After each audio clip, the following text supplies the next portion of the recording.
Hi, I'm Dr. Greg Nigh. Welcome to the deep dive. Welcome back, because I assume you've been here before. Today I'm talking about a kind of a big overview topic, and it has to do with SIBO, small intestinal bacteria overgrowth, which is kind of what everybody seems to have these days. There are like maybe like two camps about the approach to SIBO. And I'm in a tiny camp, and there's this much bigger camp, which is sort of the general way that it's approached.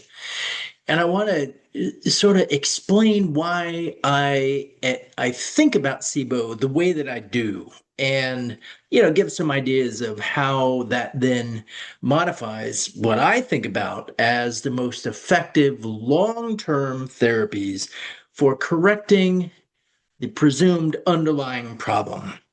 So to just give the overview, SIBO is this condition where bacteria migrate up from the large intestine into the small intestine. Different types of bacteria cause different symptoms. Generally, bloating is one of the most prominent kinds of symptoms that people describe, and it can be incapacitating to the point people are miserable, in pain, distended to multiple months pregnant, as people describe it. Their guts are just way distended. But there's also nausea and gas and, sometimes burping and, I mean, lots of digestive funk that goes along with SIBO. And so there are tests that many people do to try to figure out, well, what's going on in there that is causing my problem. So, in two kinds of tests come up. Uh, I'll talk about the first one are stool tests, which there are lots of companies that do stool testing. The large majority of them are doing DNA testing to try to find the DNA of various bacteria that are inhabiting the gut that then you kind of figure out, oh, those bacteria there, they must be contributing to my problem. So I don't do a lot of DNA testing or stool testing generally. It's not that I do none of it, but I don't do much. I have problems with DNA testing to identify bacteria. Problem number one, the bacteria that are found on DNA testing are pretty widely understood to be the bacteria resident in the large intestine, not the small intestine. Many bacteria adhere to the lining of the gut. So what we're really assessing with DNA testing are the bacteria that are mobile in the tube. That's where the DNA is coming from.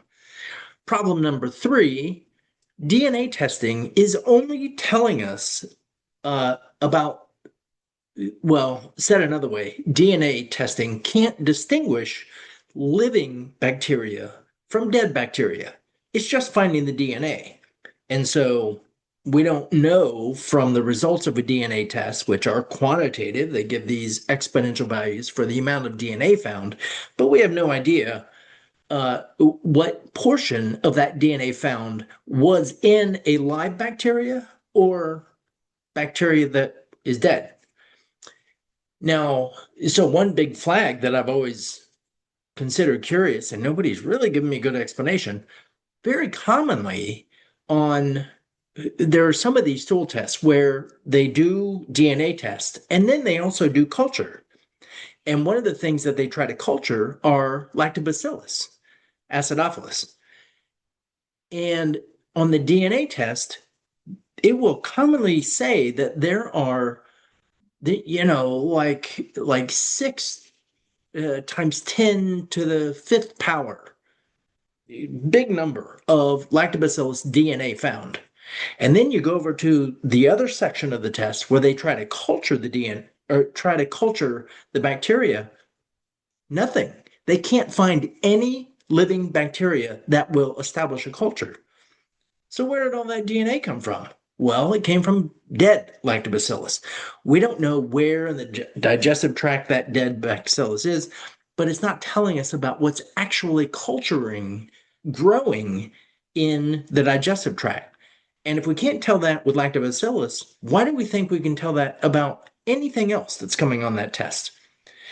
I'm not saying it's useless. I'm saying there's a great big grain of salt that we need to have with us as we interpret the results of DNA testing.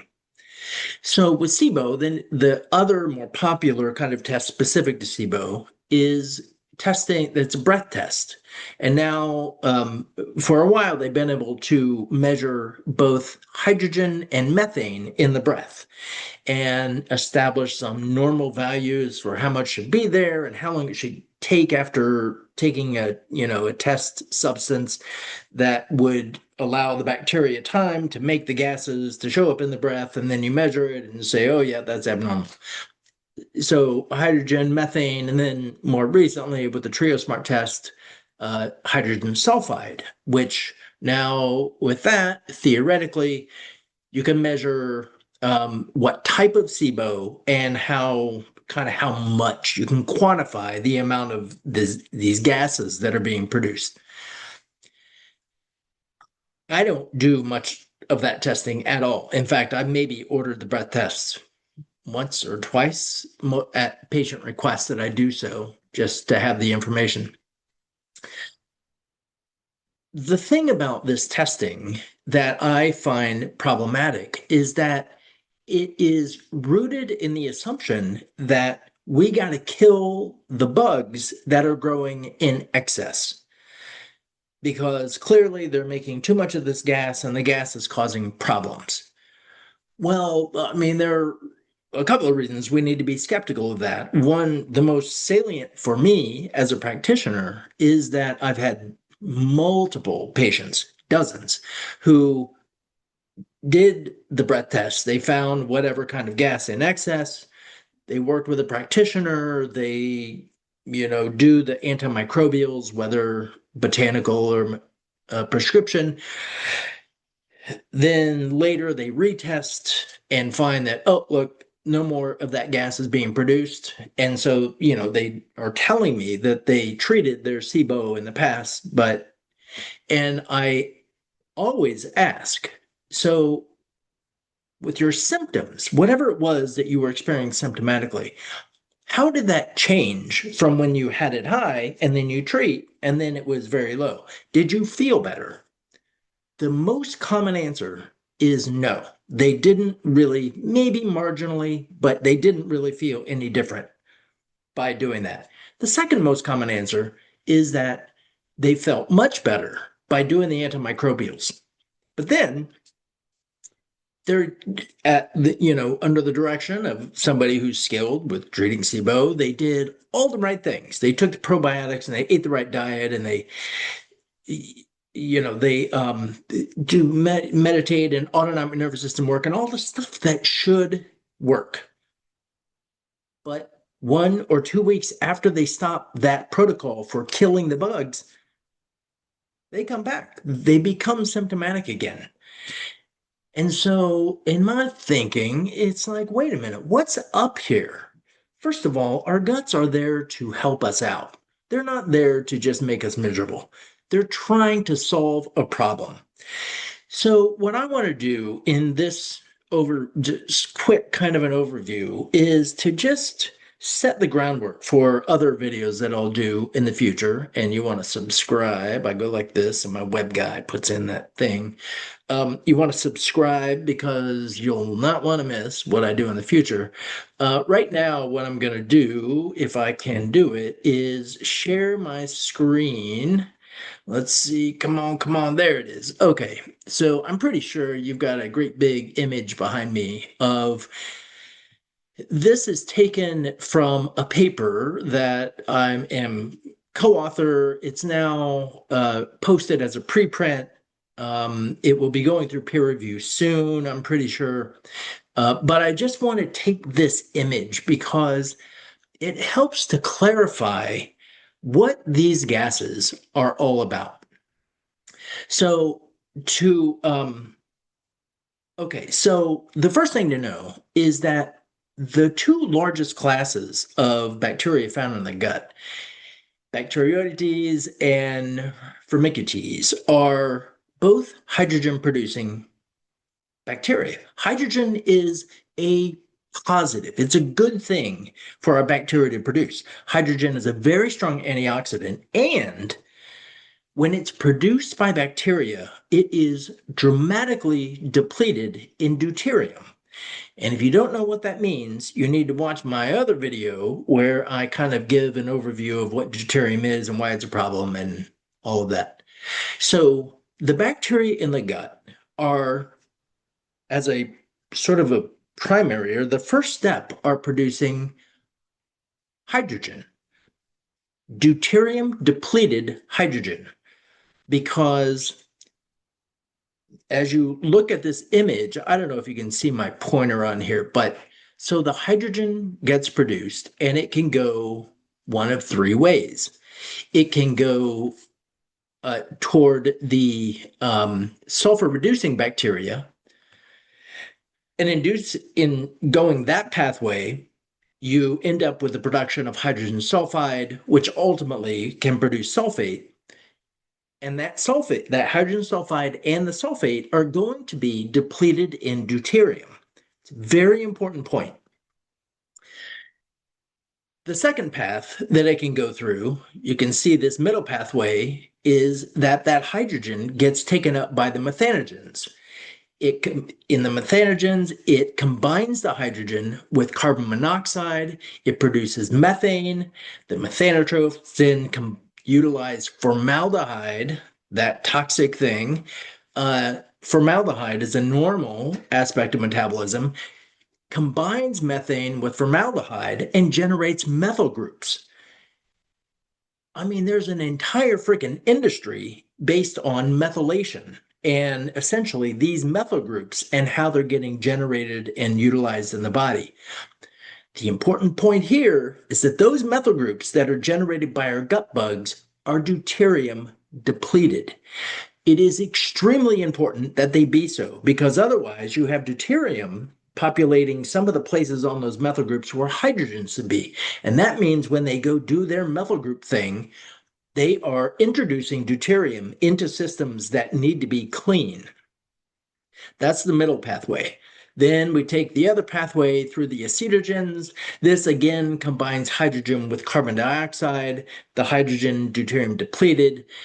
You generate acetate as a first product, and then the butyrogens are then producing butyrate. Butyrate, again, populated in a deuterium depleted way. Butyrate, astoundingly important in the body in so many ways. I can't go into it all right now, but anti-inflammatory for the gut, heals the gut lining, suppresses the cancer genes, gets into systemic circulation. It activates the parasympathetic nervous system in the brain. It facilitates energy production in the mitochondria, and on and on and on.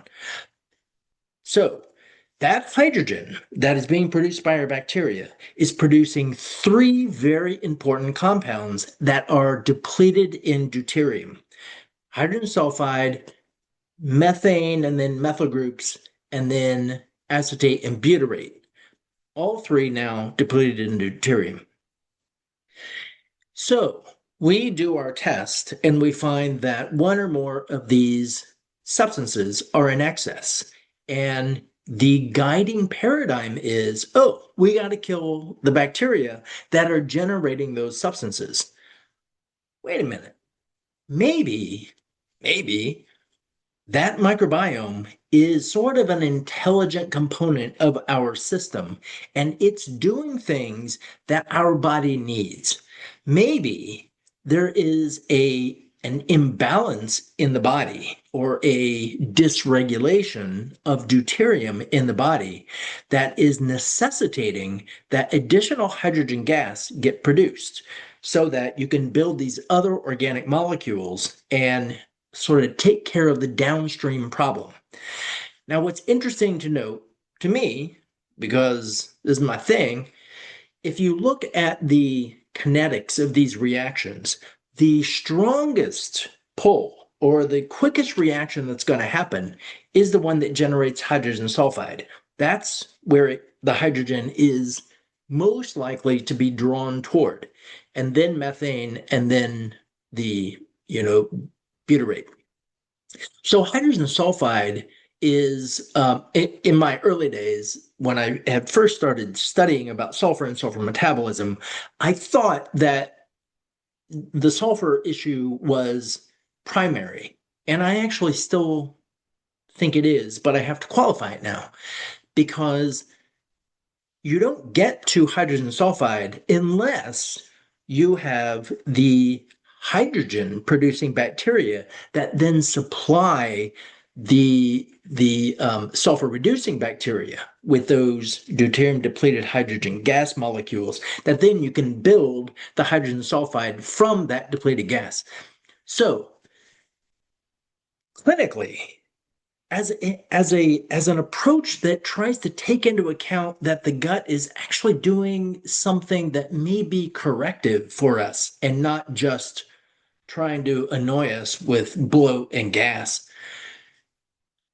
If we think about this really elegant system in an adaptive model, then the way we think then about how we're going to address this changes. The thought is not kill the bugs. Now, again, I'm not saying never kill the bugs. I'm giving a general kind of opinion about a more rational approach to therapy.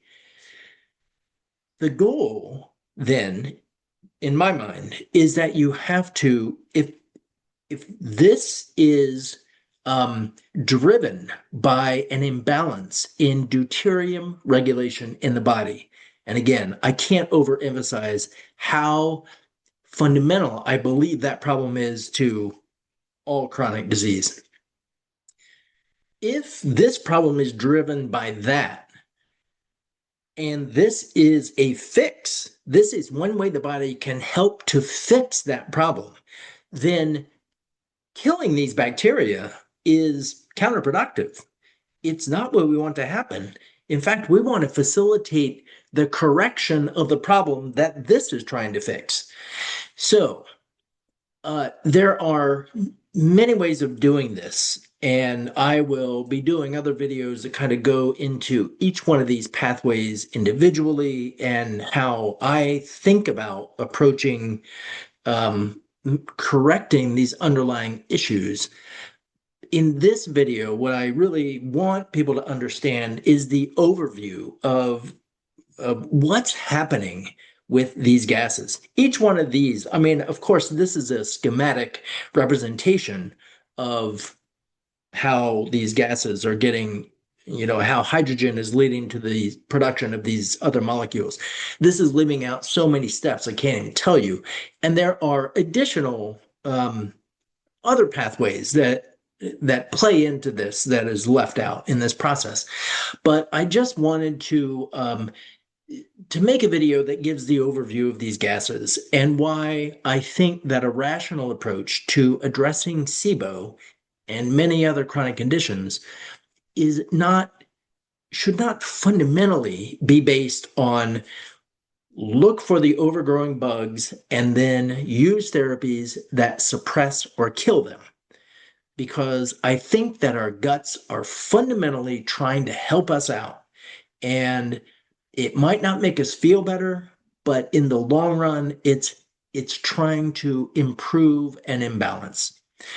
And so I hope you stick around, subscribe to the channel, and I will be going into much more detail on all these pathways and different ways to think about therapies and ultimately why I think that's a rational approach. So thanks for watching. If you have any questions, please do leave them in the comments and I will try to get those answered as I can. And I hope to see you back next time.